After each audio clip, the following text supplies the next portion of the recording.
Yo, Trip lang, trip, pakinggan nyo to. trip, bakit? Trip, Trip lang. trip lang. Halika na naramadali ng talaga. Pangako pagkatapos humihinga ka padali na pare magliliwanag na kung di ka sasabay maiiwanan ka. Ang isip ay wag na gawin pang dalawa dahil isa lang ito. Ang gusto lang naman ito ay maging masaya.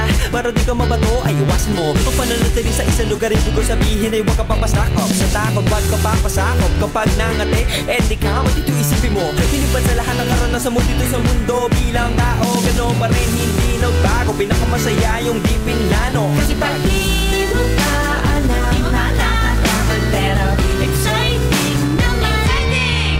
Yeah! Sumabay lang sipat man ang bahala.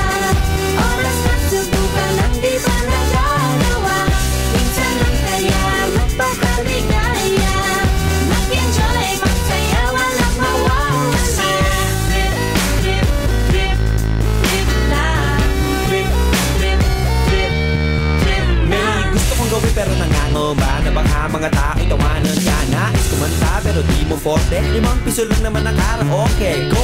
Basta sa bakanting lote. Joke! Galingan kahit konti. Kahit rip, bigay lahat sa ginagawa mo. Na sa ganun ay walang masabi ang ibang tao. Sa ginagalawa nating mundo ay maraming loko-loko. Hindi mo naman inaano. Alam talaga ang kailangan nyo. Siguro ang trip nyo rin. Hindi nyo lang magawang gawin. Kung ganyan na sakyan mo na lang, wag ka na mag-alala kung saan ka dadalhin. Oo, pag hindi mo ka alam, nakakatakot pero exciting.